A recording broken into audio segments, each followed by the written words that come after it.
Hello! Welcome back to the Notebook channel where we discuss all things arts, pop culture, humanities, and just whatever's been on my mind.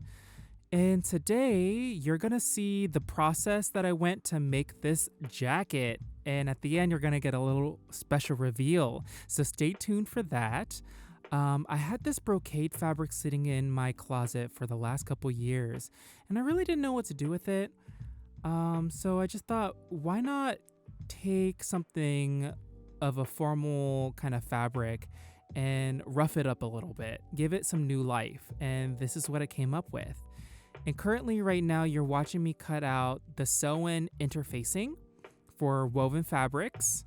And the reason why I opted out of an iron-on interfacing is because you shouldn't steam brocade too much or press with an iron too much, because all that patterning on the brocade itself could get warped or destroyed, or it'll fray. But with the facing, not interfacing, but the facing pattern, I did cut out iron-on interfacing because that's going to be on the inside. Another reason why I cut out sew-in interfacing is because it won't affect the drape of the brocade itself. Brocade doesn't really drape all that well. It's kind of stiff, but whatever drape it had, I wanted to preserve that, and an iron-on interfacing would destroy that. And changed kind of the properties of the drape of the fabric. So the sew-in is going to keep it so that it'll retain its kind of fluidity. And so with the sewing clips that you're seeing right now, I am basting carefully the sew-in to the brocade fabric. And you're seeing me flatten out the piece as best as I can and pinning very, very carefully. All of these clips are sped up, for entertainment purposes. But I promise you it was carefully looking at the fabric, checking for any bubbling, and trimming any excess that I see. And I'm making sure when I baste the fabric that I'm basting within the seam allowance that I had created for myself. And when I sew, I usually sew side seams at a 1/2 inch seam allowance. With armholes and neck holes, I usually sew with 3/8 of an inch seam allowance. And when I'm basting on the interfacing, I'm making sure that I'm basting within the seam allowance. I will never take out this basting just because it will also act as a stay stitch as well to reinforce the seams and hold the integrity of the structure of the garment. It's just gonna give me that extra confident and know that the girl is going to be reinforced. I won't have to worry too much about ripping or fraying or anything. So paired with the serged edges, because I finished everything like I mentioned in the past video, I went ahead and serged all the pieces, not the sew-in interfacing, but all the fashion fabric pieces and the facing and the lining pieces. I made sure that all the seams and edges are finished to help with fraying. And then basting the sew-in interfacing together with the fashion fabric at a 1/4 of an inch or less. Overall, this project took me about a week and a half to make, just because I had a couple days where I just did not want to work on the project and I wasn't feeling, like I could be careful as I needed to, especially because brocade, you kind of have to be careful because you don't want to poke too many holes in it. With my Singer Quantum 9960, I switched the presser foot that it came with to a walking foot. And what a walking foot does is that there are feed dogs that pull the fabric at the bottom of the machine, but also the foot itself has feed dogs, so it pulls fabric from both the top and the bottom. And this is very particularly helpful when it comes to sewing an overlay or sewing things too. So the sew-in interfacing, it just pulled the fabric on top, which was the brocade, and the interfacing at the bottom at the same time.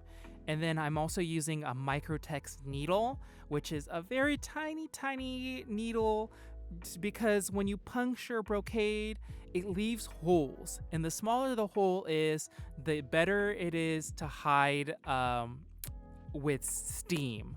And I know I said that you don't want to steam or iron brocade too much.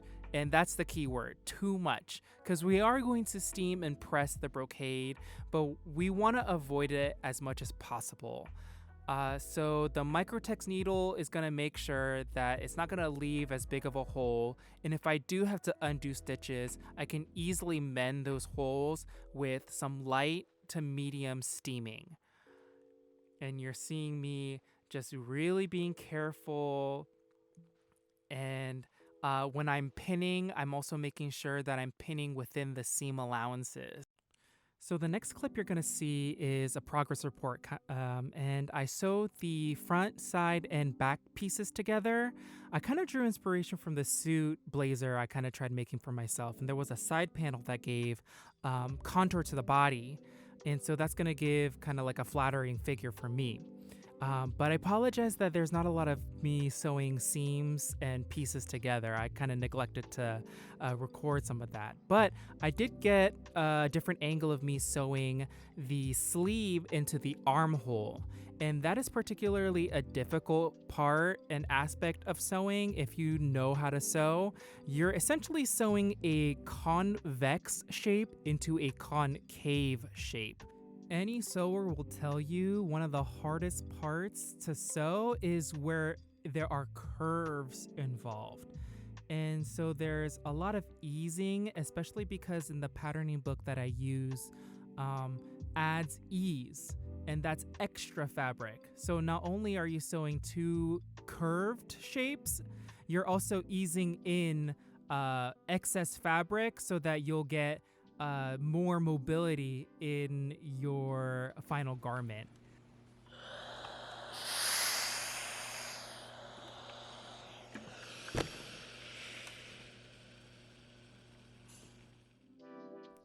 Don't you just love the sound of steam coming out of your iron? It's just one of the most satisfying sounds you can hear. But as you can see, your pressing techniques are just as important as your sewing techniques because we want all our seams to be nice and flat. I'm using a pressing cloth to protect the brocade fabric, and then I'm also using this thing called a tailor's clapper because it draws the moisture out the fabric and it'll make everything super flat. It's also fun that I'm not only using an ironing board, but I'm using my sleeve and shoulder ironing board and also my pressing ham in order to perfectly press the armhole seam flat. I'm just using all my pressing equipment for this. With the lining, I didn't record any of me sewing the lining pieces together just because all the techniques that I used on the main fashion fabric is used for the lining. And the lining is made out of a rayon. I know all my environmental sewers out there. Even though rayon is biodegradable, the process is harmful to the environment. But I had just had this fabric in my closet and I wanted to make sure that whatever I'm making now is biodegradable and from some sort of natural fiber. And that is something that I'm committing to from now on. I do have synthetic polyester fabrics in my closet that I'm trying to figure out how to upcycle. But from now on, if I'm doing any like statement pieces, I'm like I said, they're going to be 100% natural fibers. You know, just trying to be as sustainable as possible. And that's just my artistic goal and what I would like to see in the world today. So I'm just trying to be the change that I want to see in the world. So, yeah, some parts that you didn't get to see is that I sewed my zipper pockets because they're exposed gold metal zippers uh, and they're inseam pockets. And also, I sewed the gold zipper in the front as well as the rib knitting and the lining.